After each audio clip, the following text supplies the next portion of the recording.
Bonjour. Pour faire suite à la vidéo précédente sur le thème des désirs, je voudrais vous parler aujourd'hui des 4 stratégies pour gérer habilement et intelligemment tous nos désirs. La première stratégie est fondamentale, c'est accueillir nos désirs, quels qu'ils soient.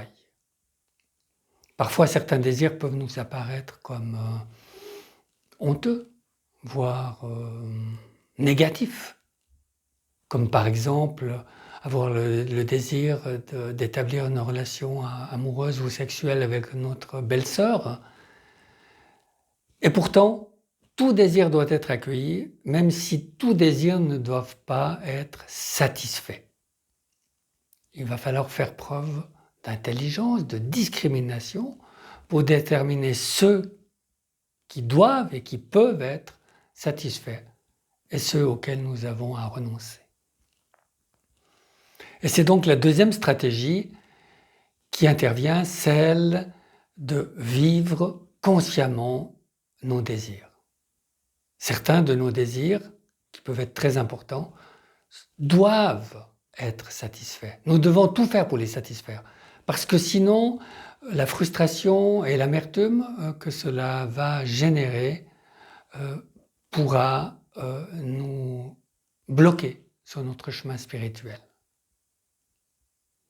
Mais il y a une manière de vivre consciemment des désirs d'une façon beaucoup plus intelligente que nous le faisons habituellement. Manger du chocolat en regardant la télévision ou en lisant un livre n'est pas une manière intelligente de satisfaire consciemment ce désir. Si nous voulons le faire, il faut y apporter toute notre attention, toute notre présence, toute notre conscience, toute notre intensité. Il s'agit par exemple avec le morceau de gâteau, de chocolat, de le goûter, d'en sentir la saveur, l'amertume, la douceur. Et c'est de cette manière-là que nous allons pouvoir progressivement nous libérer de l'esclavage à tous ces désirs. La troisième stratégie pour faire face habilement à nos désirs, c'est ce que j'appelle la visualisation créatrice. Certains de nos désirs,